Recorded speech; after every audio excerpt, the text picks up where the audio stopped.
Hello everybody, Lady Gator to you here, and welcome back to The Legend of Zelda Majora's Mask.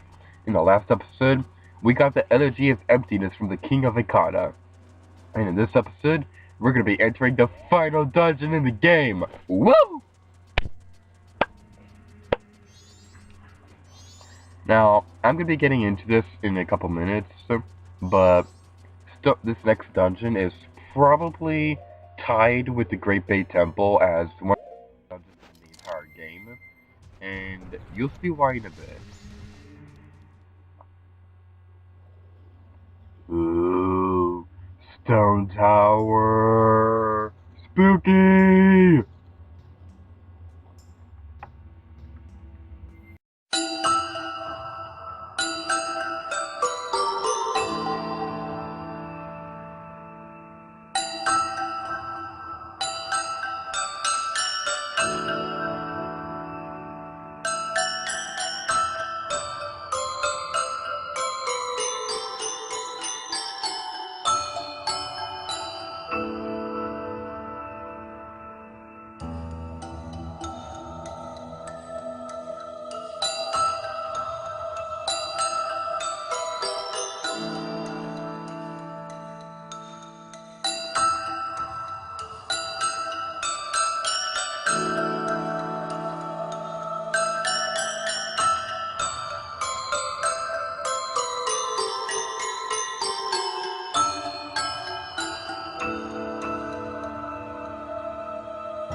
Okay, I had to reset time because I was running out of time and I didn't have enough time to beat this dungeon because it's very time consuming. Yay. Anyway, this place is Stone Tower Temple. Now, if you weren't paying attention to the thing back there, to get into this place, there are three block things. You have to use the Elegy of Emptiness to get through. Now, I didn't really explain it all that well in the previous video. I don't actually think I even bothered to explain it at all. I think I just let the cutscene explain it. So I'm gonna take this time to explain what exactly the Elegy of Emptiness does. The Elegy of Emptiness, when you play it, it'll make a statue form of yourself. You can make one statue form for each of the transformations in the game. But if you play the transformation song while still in the same transformation, then then the previous statue will go away, and a new one will be formed. You may notice that there's a treasure chest on the ceiling. We cannot do anything about that for a while, but probably towards the end of the video we'll be able to do something with it. Now these larger switches will require Gorn Link to press. And as I was saying a second ago, even though you can technically have 4 statues, one for each transformation, the Deku Link transformation is actually pretty useless. Because Deku Link cannot, Deku Link is too small to activate switches, so you cannot really use Deku Link all that much, and things like that. Cat, get away from there! Sorry about that. My cat was playing with string. Anyway, I keep losing my train of thought. But yeah, that basically sums up the Elegy of Emptiness. If you guys remember from last video, when I was joking around saying that, saying, "Oh my God, it's Ben!" If you guys don't know about that, basically that was just a reference to a creepypasta story. It's like the most popular Majora's Mask fan story in pretty much the history of anything ever. Basically what the story is, it's a really long story, and I don't feel like talking about it all that much, so I'm just gonna summarize it up.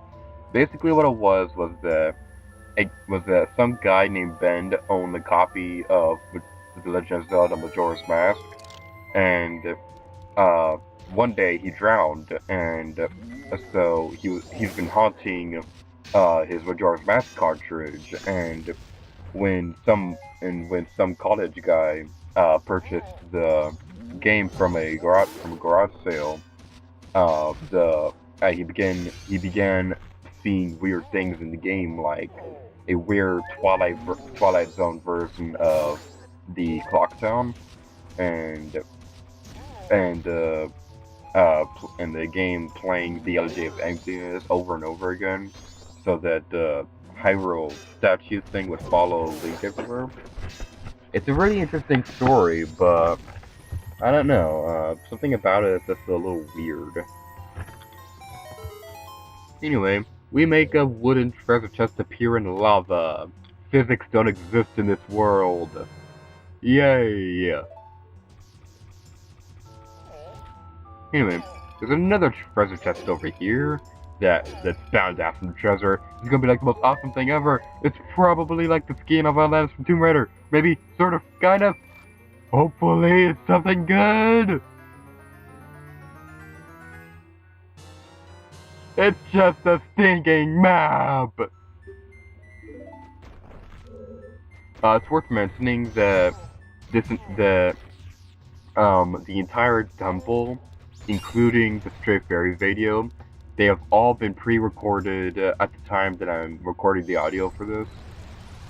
If you guys haven't been watching my videos, keep in mind that I will be getting the Stray Fairies after I beat the main dungeon. How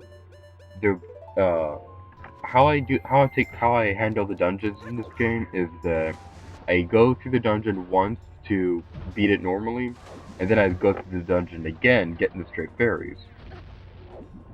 Now this right here, where you're going around, swimming around like that, there's actually a zombie hand thing on the wall over there. So if you swim over to that, it'll throw you up on the ledge, so you won't have to swim. But I actually like the dolphin swim jump thing. I think it's actually kind of cool. Anyway, up here, there's a thingy-majigger. Yay.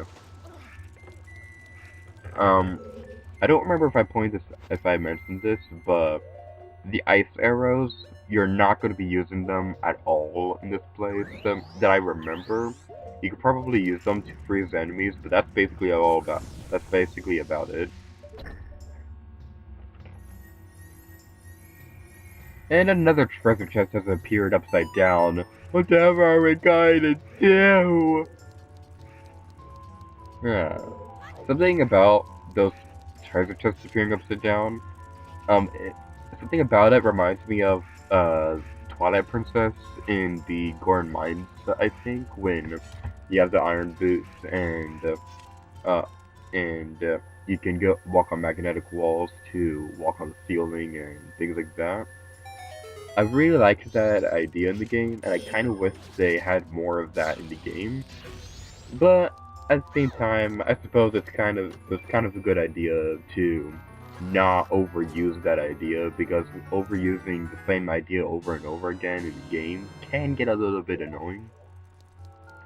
Anyway, there's a door right here that we can go through, and it just takes us back to the entrance.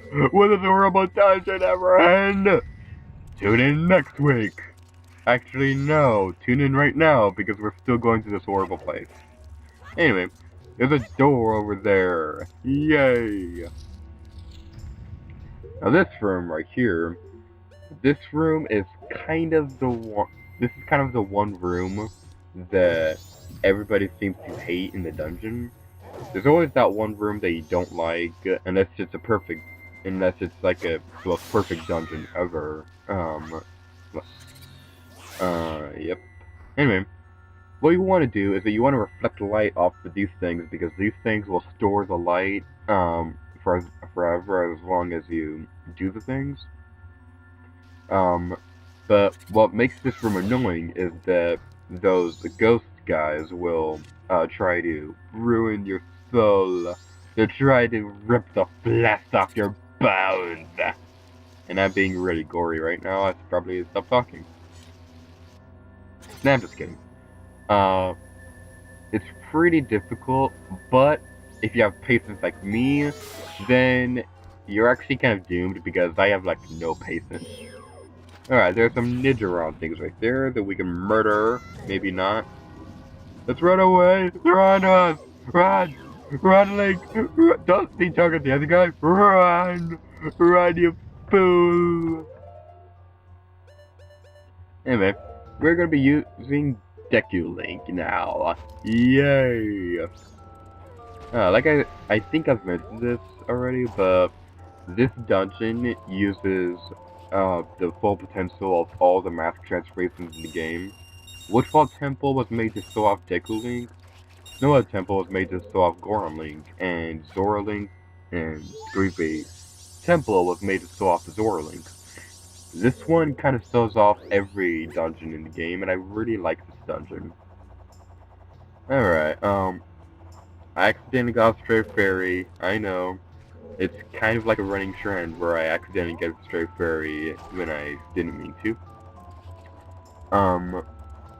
I'm probably going to add that clip into the Stray Fairy montage video thing. But anyway, we are flying Deku into the future. Why am I singing again? You gotta stop it. And you know what? The human Link statue has a name. He's already been named Ben. So I think it's only fair that we should name the other Deku transformations. So I'm gonna leave that to you guys. Post in the comments below what I should name the other transformations. I'm gonna be posting the same question on the fan page, and I'll also post this question on Miiverse, and in the next video I'll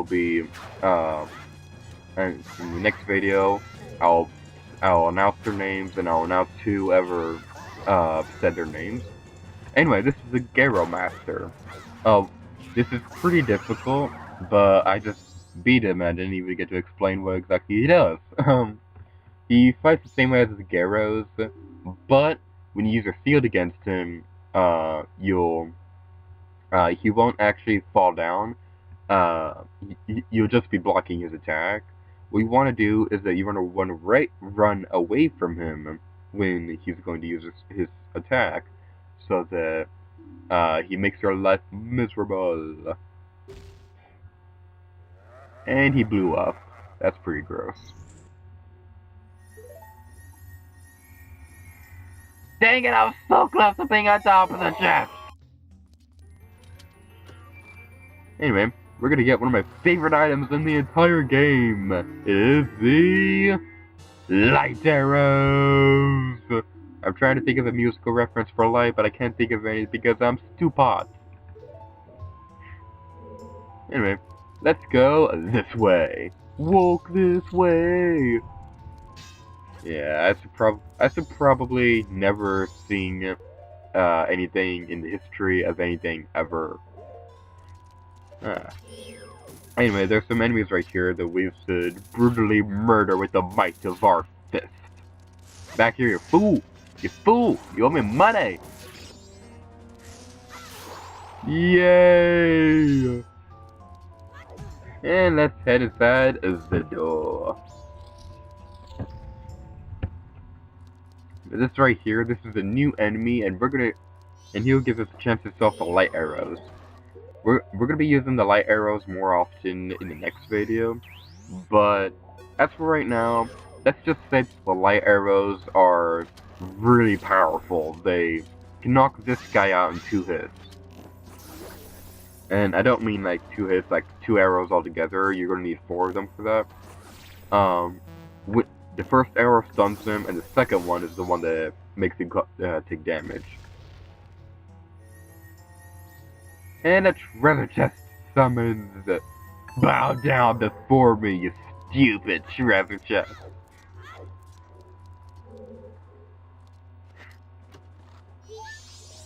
Dang it! And that's another clip I'm going to have to add into the montage. Whatever. I think that's enough for now, so thank you guys for watching this video of The Legend of Zelda Majora's Mask, and until next time, later gator to you. Oh yeah.